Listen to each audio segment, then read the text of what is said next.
manfaatnya.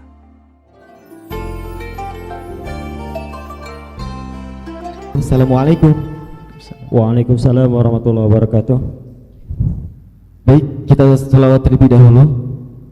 Allahumma shalli ala Sayyidina Muhammad wa ala ali Sayyidina Muhammad. Dari Bapak siapa, dari mana? Saya dengan hamba Allah dari Cianjur. Baik, Bapak bisa bertanya langsung kepada Buya. Assalamualaikum Buya. Izin bertanya. Assalamualaikum warahmatullahi wabarakatuh. Terlebih dahulu alhamdulillah ya, bersyukur bisa terus menyimak kajian-kajian dari Buya. Mudah-mudahan Buya sehat walafiat, panjang umur, keluarga al-bahjah semuanya diberikan kesehatan oleh Allah SWT dalam meneruskan perjuangan Rasulullah SAW. Baik Buya, yang kami tanyakan ini yang merebak saat ini mengenai transaksi di jual beli online. Ada satu transaksi namanya pay letter atau transaksi online yang bayarnya ditangguhkan. Gimana? Namun Yang apanya bayarnya ditangguhkan? ditangguhkan. Bayarnya ditangguhkan. Ya, kan ada 3 kategori pembayaran. Yang pertama bayar dulu baru dikirim barangnya. Kemudian yang kedua barang tiba baru dibayar. Nah yang ketiga ada pembayaran yang ditangguhkan. Biasanya minimalnya 1 bulan. Namun dalam transaksi yang poin ketiga itu yang ditangguhkan ada beberapa syarat dan ketentuan, diantaranya ditangguhkan pembayarannya namun ada biaya penanganan jika 1 bulan pembayaran penanganannya sekian persen.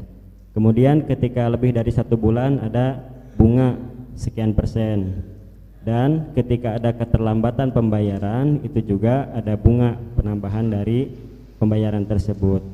Nah pertanyaannya, apakah transaksi tersebut benar atau tidak, karena hal tersebut sudah menyebar di masyarakat saat ini yang banyak menggunakan transaksi online. Baik. Syukran Buya. Assalamualaikum warahmatullahi wabarakatuh. Assalamualaikum warahmatullahi wabarakatuh.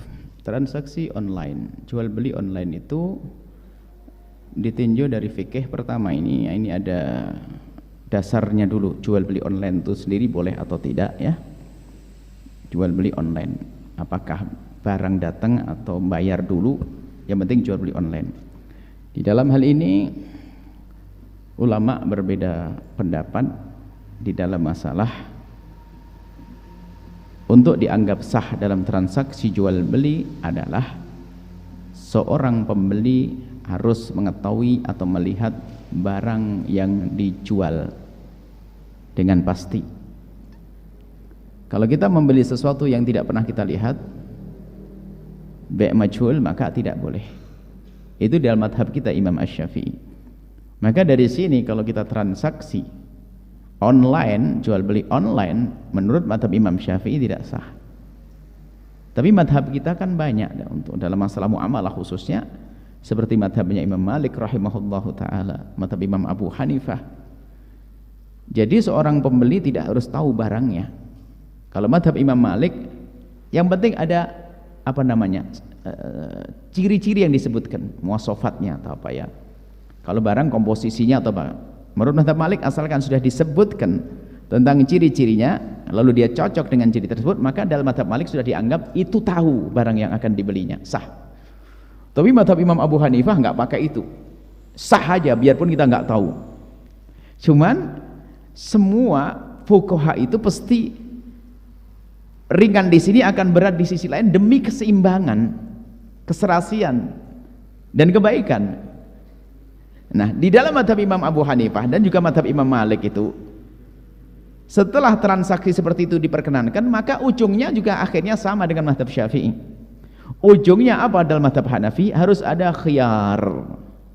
Jadi biarpun madhab Hanafi, saya beli sesuatu nggak tahu barangnya kayak apa, yang penting beli oke.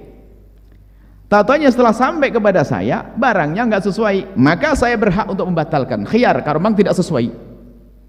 Jadi khiyarnya di sini baru milih cocok atau tidak cocok, cocok tidak cocok. Nah, kalau nggak cocok, ya kalau nggak cocok Anda berhak untuk mengembalikan. Kalau enggak, ya suka-suka urusanmu. Jadi dari madhab Imam Abu Hanifah seperti ini. Jadi kesimpulannya bisa kita ringankan, mudahkan, bahasanya bisa saja dalam jual transaksi, tapi semua harus waspada, hati-hati, jangan ada yang saling membohongi ya, harus ada Nah, jangan sampai nanti hati kita menjadi marah dengan seseorang. Oh, dibohongi, di fotonya bagus, taunya datang, setelah datang nggak jelas ya. Salahnya sendiri kamu. Dibohongi ya kalau pakai foto saja. Ya. Dibohongi kalau pakai foto saja. Kemudian baik, anggap saja kita mengambil pendapat transaksi online adalah sah. Nah, sekarang berkembang kepada model yang lain. Setelah disahkan di sini akan berkembang cara transaksi. Transaksi dengan pembayaran nanti atau barang datang lalu dibayari. Bahkan ini semuanya perlu kejujuran dan ini sangat mendukung apa yang dikatakan Imam Malik dulu. Cocok dulu barangnya. Barang datang cocok baru dibayari. Kalau nggak cocok ya enggak. Lah jual beli barang semacam ini adalah sah. Asalkan bukan emas dan perak yang diperjualbelikan. Atau yang semakom dengannya seperti uang. Jadi jual beli emas dan perak nggak boleh, karena jual beli emas dan perak di samping transaksi harus kontan, penyerahannya harus seketika itu juga. Tapi kalau menerima barang dulu kemudian bayarnya nanti, nggak sah kalau emas dan perak, masuknya riba. Baik, kemudian ada lanjutannya, model yang lain lagi adalah bayarnya boleh bulan depan. Barang datang sudah kita pakai, bayarnya bulan depan. Kalau bulan depan ternyata nggak bisa bayar, maka terserah bahasanya cantik-cantik. Nggak tahu tadi apa katanya tambahannya? Nggak, dia nggak nyebut bunga. Kalau bunga jelas itu bunga kan. Nggak, bahannya apa? Wah, terserah pokoknya. Dikasih nama si cantik, si jelita, si ini sama saja bunga. Itu tambahannya, dikasih nama yang bagus-bagus. Lah itu karena apa? Permasalahannya barang setelah saya terima, saya punya utang uang, utangnya ditambah, makanya riba. Ribanya di sini jatuhnya. Kecuali dari awal sudah ada transaksi, dikasih tambah tempo, ditambah tempo dan ditambah nilainya, seperti orang kredit. Mobil ini saya jual kredit kepada Anda dalam tempo 1 tahun. Kalau Anda bayar kontan sekarang 50 juta, tapi kalau 1 tahun 70 juta. Ini dalam penawaran. Lalu Anda mengambil, saya bayar 1 tahun, kemudian setelah 1 tahun 70 juta. Asalkan transaksinya Anda memilih salah satu dari 2 harga, ini bukan yang dilarang seperti kesalahpahaman sebagian orang dipikir ini menjual dengan 2 harga. Oh tidak. Kalau saya menawarkan barang saja saya dengan 5 harga, kemudian kesepakatannya 1, ini jual beli dengan 1 harga. Contoh, kalau kredit 1 tahun 70 juta, 2 tahun 80 juta, 3 tahun 90 juta, 4 tahun terus. Pilih mana? 1. Saya yang 5 tahun 100 juta. Oke, pilih. Berarti transaksi 1 harga, bukan dengan 5 harga itu. Nah, kalau begini, kalau misalnya ada transaksi tempo itu tambah, kemudian dari awal sudah disepakati, tidak disebut riba. Misalnya tadi sudah bayarnya 2 bulan deh, cuman kalau bayar 2 bulan harganya beda dari awal transaksi. Berapa? Kalau kamu bayar sekarang harganya adalah 100.000. Kalau 2 bulan 250, 3 bulan 300.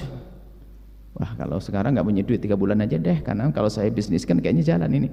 Oke, saya ngambil yang berarti kayak bayarnya nanti saya mensepakati harga 300.000 tapi 3 bulan. Tapi kalau kesepakatan harganya sudah oke dari awal, bayarnya bulan depan, tak taunya di bulan depan itu kok nggak bisa bayar, tak taunya kemudian kasih tambahan, itu riba. Dari ungkapan pertanyaan terakhir, dan ini adalah bisnis yang sudah banyak tersebar. Jawabannya sederhana, Anda orang beriman bisa memilih cara bisnis yang benar kok. Kenapa harus mengambil yang nggak benar? Kan masih ada cara yang lain. Kecuali Anda dimasuki tamak, hawa nafsu, pengen segera untung dan sebagainya, Anda masuk malah tidak berkah. Selagi tidak boleh, masih ada cara yang lain lagi.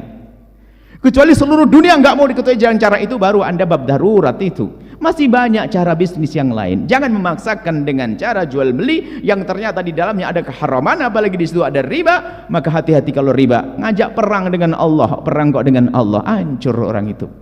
Seperti itu ya.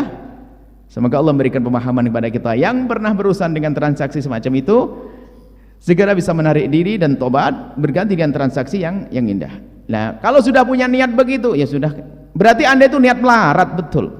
Maksudnya begini, ya sudah saya bayar bulan depan. Kalau nggak bisa gimana? Ya nggak apa-apa ditambah, oke lah. Berarti Anda niat nggak bisa bayar. Kalau saya pengen kontan begitu, ya Allah berikan saya punya duit bisa bayar kontan begitu. Jangan niat menjadi orang punya utang. Baik, yang jelas kalau ada tambahannya setelah itu hukumnya riba. Karena dia menambah hutangnya. Karena barang saya terima, saya punya utang membayarnya. Jadi tanggungan saya. Kemudian karena tambah tempo ditambah lagi, maka itu riba. Di situ wallahu a'lam bishawab.